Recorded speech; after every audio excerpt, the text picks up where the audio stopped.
Hi, Shannon Waller here, and welcome to Team Success. Today, I am very excited to share with you a framework, you could even call it a model, about leadership.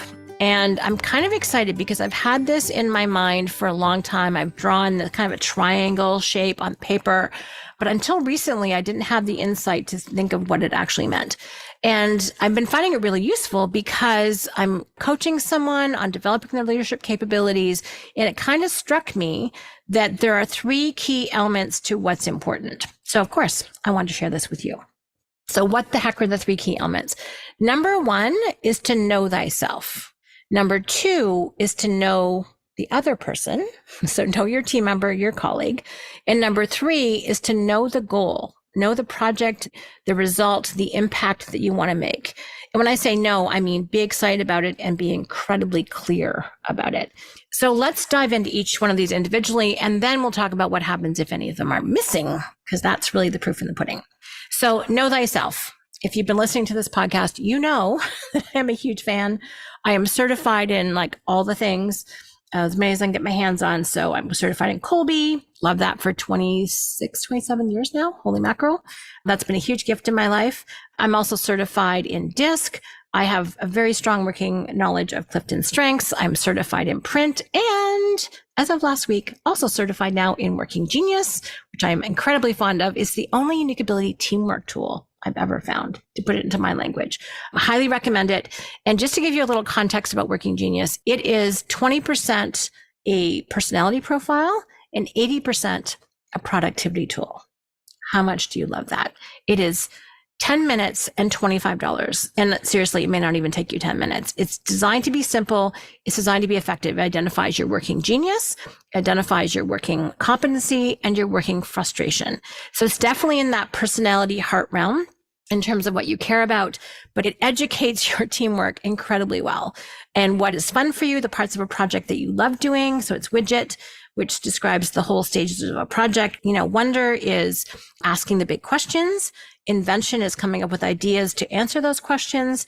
Discernment is figuring out which of these ideas should we actually take action on, which ones make sense, and which ones are practical and strategic.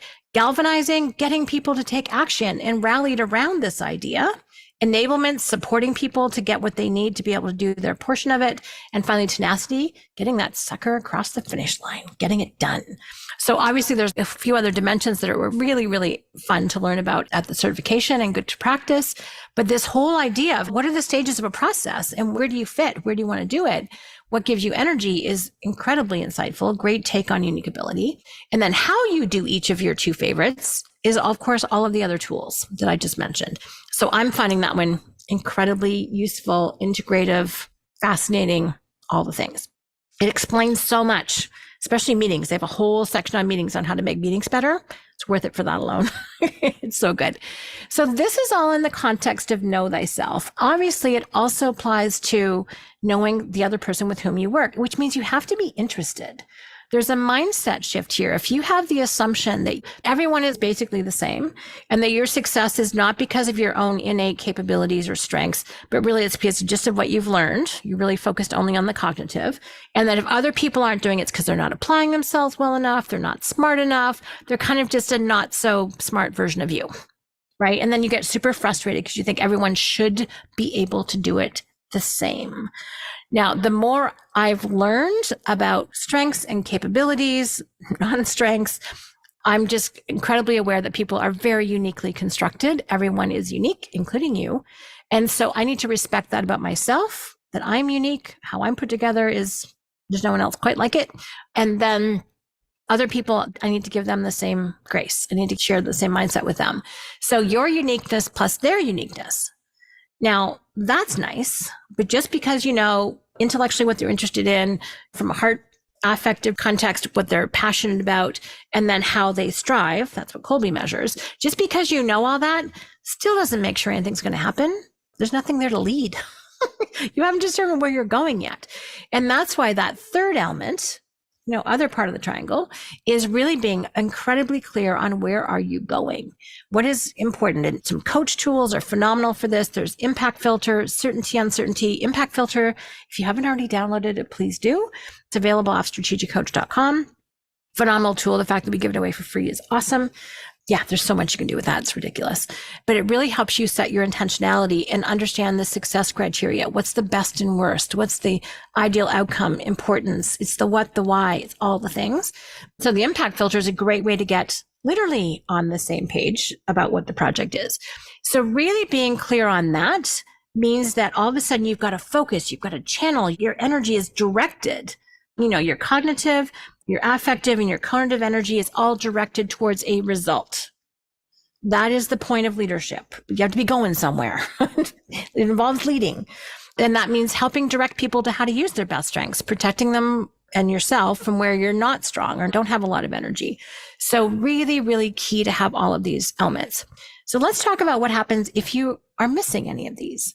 So if you don't know yourself very well, you're probably going to surprise yourself.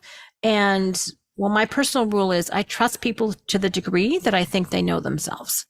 If someone doesn't know themselves, they're incredibly unpredictable to me. They don't know what they're going to do. So how do I know what they're going to do? And if someone says, oh, I'm not the right person for you, guess what? I believe them. I don't try and convince them differently. I don't try and cajole them personally or professionally. It's like, oh, you know yourself. I trust you. If someone says I'm dishonest, I'm like, I believe you. I trust that you're dishonest. That works, right? I'm kind of making light of it, but it's such a key point. People who know themselves are trustworthy to a degree, even if you know what not to trust them for. I think that's vital. So if you don't know yourself, it's going to be very challenging to find the uniqueness of anybody else, even if you're brilliant at being super clear on the goal, but you're missing that insight into yourself or other people. I don't see, frankly, how you can be an effective leader, at least over time. You might, for one project, you might get some wins because you're super smart or you're really capable on the tactical side. But unless you know how to engage people's, again, mental, emotional, and cognitive energy, striving energy, I don't see how you can be successful over the long term. So that's why that's key. If you know yourself and you know the goal, but you don't know or care about the other person, hard to engage them. If you're not clear on the end result, you're just mulling around. You're not actually doing anything. You might, by the way, really enjoy it because you like the other person, but you're not going to be directing those energies or talents towards an impactful outcome. And that, again, is not a good sign of leadership. And I do see this.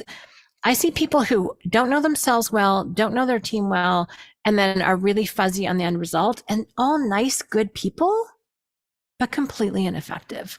And it's annoying. As someone who's committed to, teamwork and productivity, and that's my passion, it's like, oh, I hate seeing that. So anyway, I've been finding this framework, this structure, which is not complicated. It's not a complex structure, but there is still a lot of depth to it. Having said that, because knowing yourself, that's a lifelong passion. Understanding other people, ditto. Getting skilled at getting very clear on the end result that you're striving for also is a skill to keep developing. All of these things you can get endlessly better at. Doesn't mean you're not good already, but you can always maximize and get better. So I don't think this is static. I think this expands and grows, especially in different types of situations with different types of challenges, different types of projects, all of the things. So I've been having fun using it with my team leaders, sharing this with other people. And they're like, oh yeah, this really seems to make sense. I'm like, me too.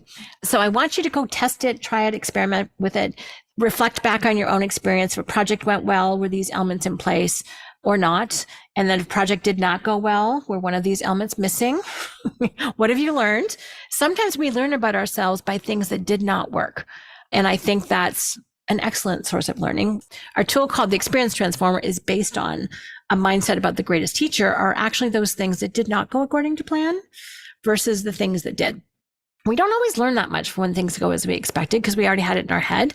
We learn a lot about ourselves, about other people, about how clear we were on the goal when things did not work. And that wakes us up, and we can use that, as Dan Sullivan says, intense negative energy. We can use it to whine and complain and be reactive, or we can use it for learning and growth and development. So we get to choose how we want to do that. So I'm sure you have learned a lot about yourself from situations that actually did not work. And there's so much to be appreciated about this. Our path of self-discovery is very much discerned through situations where it's like, oh, no, I thought I could do that, but I couldn't. Or I thought I had this figured out, but I didn't. Or I thought this person was like this, but they weren't.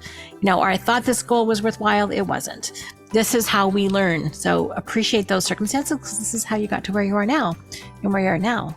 or who you are now is fabulous. So just want you to appreciate all of your experience so far. So please go out and play with this. I would love to know your thoughts. I'd love to know your thinking. I'd love to know your experience. So if you're up to it, email me at questions@strategiccoach.com. I hope you find this a useful way of thinking about things. And as always, here's to your team's success.